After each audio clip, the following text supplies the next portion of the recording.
Այս ժողովուրդ ջան, գնալով համոզվում եմ, որ վսոժը մի բան են չի, արդեն որ երրորդ թողարկումն է, որ բոլոր ժանրերից դեպքեր ենք ներկայացնում, նկատի ունեմ ճանապարհատրանսպորտային պատահարները, արտակարգ դեպքերն ու քրեական քրոնիկոնը, հատկապես մտահոգիչ սպանությունների ցուցանիշը, հասել ենք նրան, որ երբ օրվա ավարտին ֆիքսում ենք, որ սպանություն չկա, ուրախանում ենք, ախր սենց ուր ենք հասնելու, հատկապես տխրեցի, երբ լսեցի, իսկ հետո նկարահանեցի Տաշիրում տեղի ունեցած դեպքը, երբ արցախցի մի պատանի սպանել էր մյուսին, հիշում եք, որ ասում էի,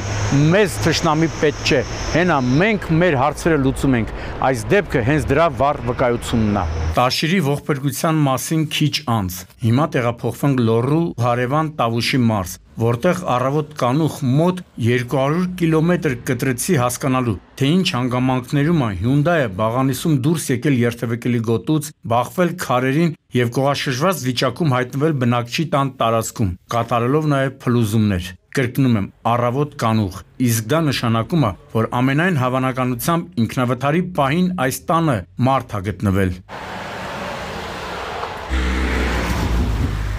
Այս պատկերը տեսնելով ակամա մտաբերեցի Ջեք Նիկոլսոնի մասնակցությամբ «Թռիչք կկվի բնի վրայով» ֆիլմը։ Այս Hyundai վարորդին որ հարցնենք, եղբայր, այս ոնց ես հաջողացրել, երևի ինքն էլ չկարողանա պատասխանել։ Մինչև հասա դեպքի վայր, տունը շինվածին տեղափոխել էին հիվանդանոց, չկարողացա հարցնել, իսկ կարող աղեկին քնելա, հաշվի առնելով ինքնավթարի ժամը։ Իդեպ, դեպքի վայրում հավաքվածները հենց այդ վարկածն էին առաջ քաշում։ Տեղից գծել անդին, այ։ Այդ կողքն է, հա։ Կես գարաժն էլ այր անցրատի։ Այս ռուսական համարանիշներն էլ կարծես վկայեն, որ վարորդը գուցե ղեկին քնել է։ Այսինքն, եթե թեորիապես հաշվենք, որ Ռուսաստանից գալուց է եղել հարյուրավոր կիլոմետրեր է կտրել, ֆիզիոլոգիան կարող է իրանը ասել է, բայց սա կրկնում եմ վարկածներ են, որոնց օգտին իդեպ խոսում է նաև այն փաստը, որ մեքենայում լիքը իրեր են եղել, բայց դե հիմա կարող է այդ մարդը ոչ թե Ռուսաստանից, այլ կողքի գյուղի իրենց տանից է գալուց եղել։ Լավ, ինչևէ, կարևորը, որ այս տան բնակիչներին բան չի պատահել, հաստատ այդ ժամանակ իրենց համար նուշ քնած են եղել։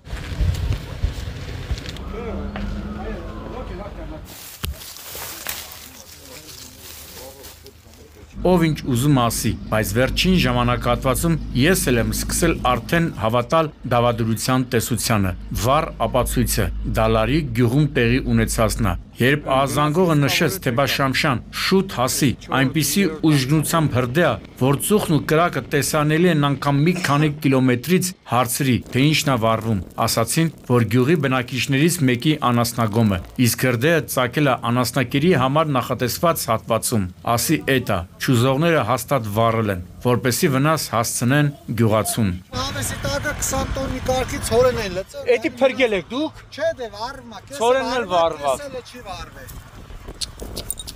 Լսեցիք չէ ժողովուրդ ջան, 20 տոննայից ավելի ցորեն է վառվում։ Դե հիմա ես չեմ դուք եք, իմ նման չեք մտածի։ Մյուս կողմից իհարկե չի կարելի բացառել անզգուշության գործոնը։ Դե գիտեք, շատերի համար հակահրդեհային կանոնն ու նման այլ հասկացությունները շատ խորթ են։ Բայց ինչևէ, փաստն այն է, որ Դալարիկում երեկոյան ժամը 20:30-ի սահմաններում ծագած հրդեհի մասշտաբները շատ մեծ էին։ Ինչպես տեսնում եք, տասնյակ հրշեջներ Արմավիրից, Բաղրամյանից, Թալինից չեն կարողանում կրակի դեմն առնել։ Լնայ կամին ինչ անում, լնայ։ Այս ժողովուրդն անասուններին փրկել։ Մտեք գոմից սաղին հանել են անասուններին։ Անհանգստացնող մյուս հարցը հենց դա էր, իսկ արդյոք անասնագոմում անասուն կար։ Ոչ, ապրեն հարևանները, գյուղացիները, հրշեջ փրկարարները, որոնք մի մարդու պես կանգնել են տուժածի կողքին ու փրկել անասուններին։ Անասնագոմը սակայն փրկել չհաջողվեց, որովհետև քամին իր սև գործն անում էր։ Դժվար թե տուժածը անասուններին կամ անասնագոմը ապահովագրած լիներ։ Հիմա ստիպված է լինելու մի քանի միլիոն ծախսել նախկին տեսքին բերելու համար։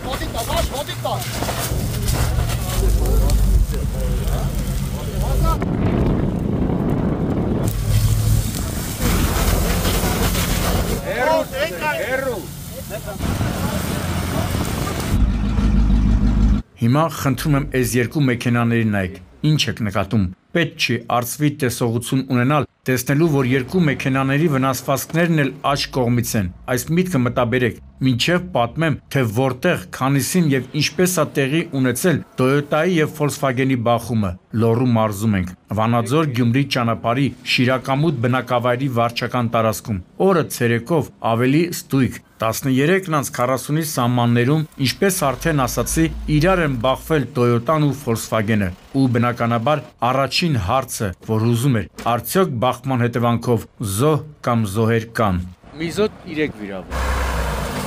Անվա հեծանը կոտրվել։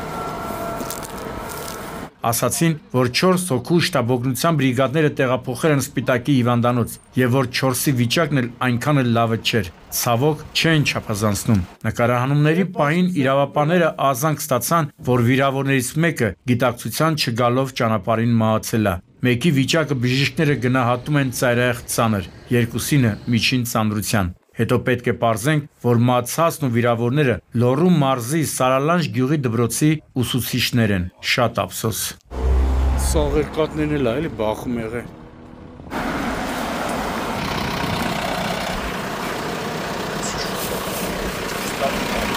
Վերադառնանք մեքենաների վնասվածքներին, այսինքն վթարի հնարավոր պատճառին։ Սովորաբար, երբ երկու մեքենա էլ նույն կողմից են վնասվածք ստանում, նշանակում է, որ նրանցից մեկը երթևեկել է հանդիպակացով եւ որ նրանցից մեկը փորձել է մանևր կատարել, սակայն կտրել է բաժանարար գիծը ու բախվել հանդիպակաց եկող մեքենային։ Սա կատարվածի ամենահավանական վարկածն է, որը հաստատվում է հանգամանքով, որ այս հատվածում երթևեկելի գոտիները բավականին նեղ են։ Հետևաբար, հանդիպակաց դուրս գալու հավանականությունը մեծ է։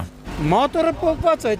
չկարնա քաշե, մերար գործանող սաղին օգնելով տնաշեն, լորեցին օգնողա դու արխային։ Ադե մարդ ինչքան պետք է ինքնավստահ լինի, որ որոշի այս հսկայական մայրուղին մթնադեմին կտրի։ Իսկի մենք նման ռիսկի չենք դիմում։ Ուր մնաց 62-ամյա կինը։ Ախր քանի անգամ ենք զգուշացրել, որ ժողովուրդ չի կարելի ճանապարհը կտրել որտեղով պատայի։ Այդ անտերը պետքա թույլատրված հատվածով անցնել։ Գիտեմ, որ հեսա կհակադարձեն, թե Շամշան, Վաղարշաբաթ քաղաքի սկզբնամասի մի մեծ հատվածում գծանշումներ չկա։ Կապ չունի ժողովուրդ ջան, գնացեք այնքան, մինչև գտնեք։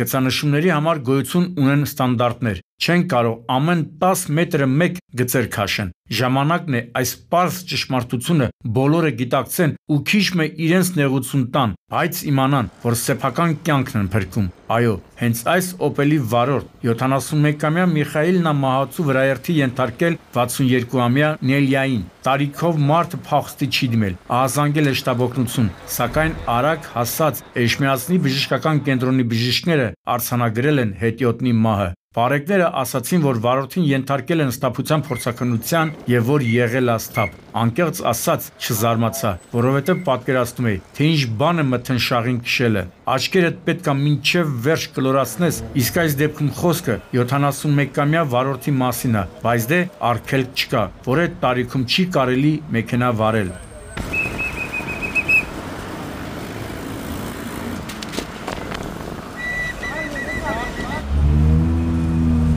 Այս պատկերն էլ խոսում է գիշերային երթևեկի թաքնված վտանգների մասին։ Կարծնեք որտեղ եք Շամշան, Արարատի մարզում, Արտաշատ, Վերին Արտաշատ գյուղամիջյան ճանապարհին։ Ժամն էլ կեսգիշերից 10 րոպե անց է։ Շատերդ կզարմանաք, թե ոնց կարող է գյուղամիջյան ճանապարհին նման կարգի վթար լինի։ Հնարավոր է ժողովուրդ ջան։ Բավական է ճանապարհը մի փոքր բարվոք լինի ու այս մեր վարորդների ոտքը գազի ոտնակից չի պոկվի։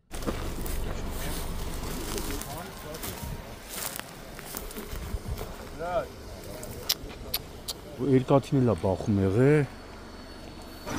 Ինչ ուժգնության հարված պիտի լինի, որ զիլը հետո կոտրի բնակչի այգու ցանցե ցանկապատ է, իսկ Ֆորդը դուրս գա հանդիպակաց երթևեկելի գոտի, կոտրի երկաթե էլեկտրասյունը, մի քանի պտույտ շրջվի, բախվի դաշտում տեղադրված երկաթե կոնստրուկցիային եւ կողաշրջվի։ Բայց, ինչպես հետո պետքա պարզվեր, սա ամենասարսափելին չէր։ Ինչպես տեսնում եք, վթարի հետևանքով մեկ հոգի տեղում մահացել էր։ Ինչպես հետո պետք է պարզենք, Ֆորդի վարորդն էր։ Փրկարարները պատմեցին, որ նրա մարմինը հայտնաբերել են մեքենայից դուրս։ Մարմնից մի քանի մետր այն կողմ էլ կտրված ոտքի մի հատված։ Ահավոր էր ժողովուրդ ջան։ մարմնի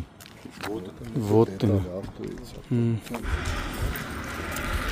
Պարզվեց, որ իրականում Ֆորդի վարորդը վերին Արտաշատից դեպի Արտաշատ ընթանալիս բախվել է առջևից ընթացող զիլի հետնամասին։ Թե հիմա զիլի լույսերն են փչացած եղել, թե Ֆորդի վարորդն է անուշադիր գտնվել, կպարզի նախաքննությունը ու կապ չունի, որ Ֆորդի վարորդը մահացել է։ Որոշումը պետք է արդար լինի։ Եվ վերջում Տաշիրում տեղի ունեցած ողբերգության մասին։ 2023-ի Արցախի հայաթափումը չէր կարող շոկային հետևանքներ չունենալ արցախահայերի համար, որոնք տասնյակ դարերով ապրել ու արարել են իրենց հայրենիքում, տուն կառուցել, հողեր մշակել, երեխաներ ամուսնացրել, շենացրել Արցախը։ Մեկ էլ հաշված օրերի ընթացքում ասում են թողեք ու գնացեք ձեր տներից։ Չգիտեմ, մարդը պետք է մսից ու այրունից չլինի, որպեսզի թեթև տանի բռնի տեղահանում է։ Ինչի եմ այս ամենը ասում, գուցե չափազանցնում եմ, բայց կարծում եմ, որ արցախցիների հետ ցանկացած պատարի հիմքում բռնի տեղահանման հետևանքներն են ընկած։ Անտառային շերտ է էլի կոչվում։ Արնանման հետքերը բանը ստեղ եք հայտնաբերել, այդ արնանման հետքերն են։ Եվ ուրեմն ժամը 16-ի սահմաններում ոստիկանության Տաշիրի բաժնում օպերատիվ տեղեկություններ են ստացվում, որ մի քաղաքացի դանակահարված վիճակում քաղաքացիական ավտոմեքենայով տեղափոխվել է Տաշիր բժշկական կենտրոն։ Քիչ անց վիրավորը գիտակցության չգալով մահանում է։ Հիվանդանոց շտաբ հասած իրավապանները պարզում են, որ մահացածը Արցախից տեղահանված 18-ամյա Տիգրանն է, որին դանակահարել են։ Հեսա Դավադրության տեսության կողմնակիցները հիմա կասեն, հաստատ տաշիրցիներից մեկն է խփել, նկատի ունենալով տարիներ շարունակ հանրության մեջ նետած կեղծ կարծրատիպը ավելի ստույգ հայաստանցի, արցախցի ջրբաժանը, բայց ոչ, մի շտապեք։ Տիգրանին դանակահարելու մեջ կասկածվողը նույնպես Արցախի քաղաքացի է։ Տեղի ավագ դպրոցներից մեկի աշակերտ 17-ամյա Ռազմիկը։ Ու եթե հավելում ենք հանգամանքը, որ Տաշիրից Վանաձոր բժշկական կենտրոն է տեղափոխվել նաև 16-ամյա Մարտիկը, պարզ է դառնում, որ էլի գործ ունենք մի կաթիլ մեղրի պատմության հետ։ Հարգելի արցախցիներ, առանց էն էլ չսպիացող վերք ունեք, մի ավելացրեք նորերը։